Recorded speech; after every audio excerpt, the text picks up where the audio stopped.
24 consecutive days with French. Here's how it went. Hi, everyone. Welcome back to Language Learning Report Card Podcast. I'm your host, Vicky Kelty, or rather, I'm your American English guide. So let's jump in to our study stats.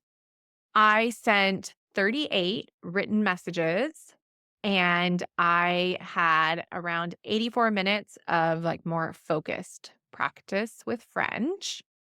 And for my leisure sats, I also put in about 72 minutes of just hanging out with the language, having it in my presence.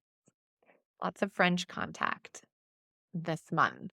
My very first thing that I want to do is to just say that I am super happy to have done this 24-day challenge. I am grateful that the opportunity came my way, and I am proud of myself for saying yes and for doing it. So I'm going to go into more details about the good, bad, and the ugly. And, um, but I just wanted to start with that little bit of gratitude. I would also add that 24 days was a lot for me. So I did notice that there were days where I was dragging and I was like, okay, only 10 more days or only 2 more days. You got this. You can do this. But yeah, some days were hard and I don't know, maybe I would do another 24-day challenge, but not uh anytime soon. So maybe give me 6 months to a year and I'll do another one. But what I did for this challenge and a shout out to Jessica from Bubbles of French. You can find her over on Substack because she is the one who offered this advent calendar opportunity and it came with a Telegram option.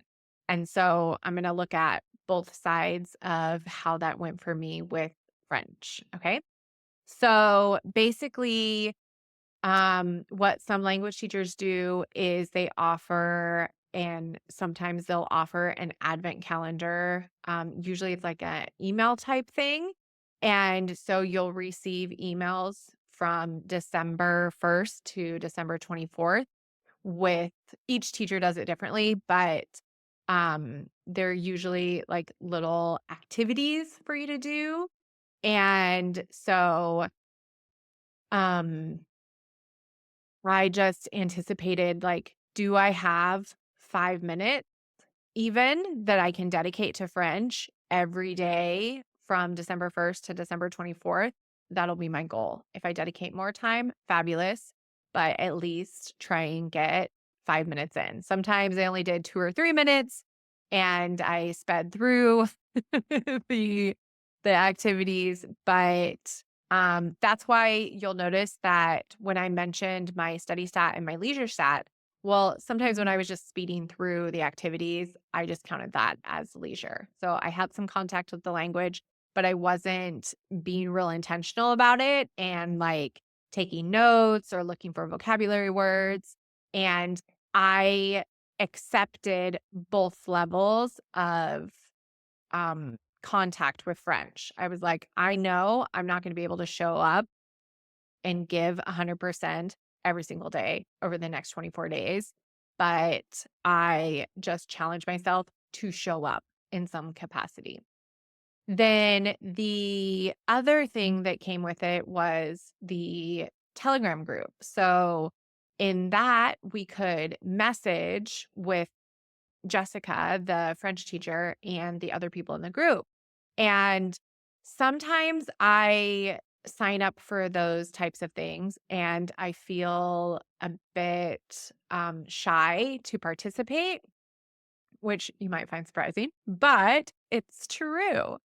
So I gave myself the personal challenge to comment in the Telegram group, to type messages to people and interact using French, which is a really big deal to me. So I was like, even if you just like say hello the first day in French to people, that will be a big step for you, Vicky. So um every little thing you do, bravo, because I knew going in that this was a higher level of French than I actually have, both for the activities and for the interactions. Knowing that made me nervous to interact, and I did it anyways. I just decided you're going to be nervous, and it was like that nervous, excited, nervous. So, yeah, I decided you're gonna be nervous and you're gonna tap into the excited portion and interact. So, yeah, so I did, and I was very happy. The reality is that sometimes I did get in my head about what I was typing, and I dare say I always double checked what I was saying just to confirm that it made some semblance of sense before I sent it. Even something as simple as saying like, "Oh, nothing." It was like, "Can you just say nothing in French, or do you have to make it a full sentence? Does it need prepositions? Does it need an article?"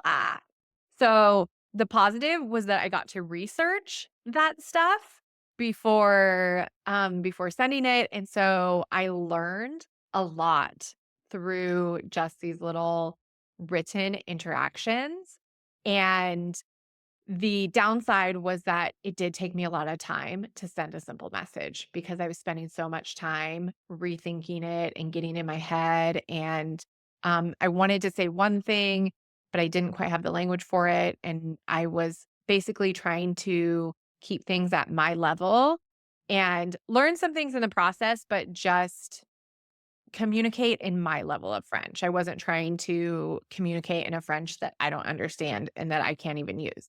So, yeah, the whole process was it was just informative for me just to notice how I feel and how I overthink really the things that I am going to write in French. And it's also really interesting how I don't do that with the speaking when I practice the speaking on my own. And so that's the difference really of what it is to communicate in written form when you're not receiving feedback, you're just doing back and forth with people as versus when you're working one-on-one with a teacher and or on your own. And because I'm used to doing things on my own, I do a lot of solo practice, which I've mentioned before. But if you are not doing a lot of solo practice and you would like to start to, be sure to check out my mini course, Let's Talk, and you can get some tips for how to start doing solo speaking practice specifically with English. So you can find that on my website, vickykelty.com. So with this, I knew that there wasn't any feedback that was going to be taking place. And I also knew that it wasn't going to be one-on-one. And so those two factors um added to my nerves really. And that just further highlights what I was saying about like that it was just a different level of interaction. And so I loved the experience. It was really good for me to get out of my shell like that. And I also am now gonna close myself off again for a little while and do some more solo stuff and just kind of take what I learned and take all of that energy from that experience of talking to other people who who had this higher level of French, and what I got out of that from reading what they wrote and seeing what I knew to respond and what I had to research in order to respond. And yeah, it just I learned a ton. And you might be surprised that you can learn so much from a simple interaction like that, but you really can, and it's lovely. So, the other thing, well, I guess I already mentioned this, but I just want to reiterate that the actual activities that were sent daily through email, that I put more time into some and sped through others.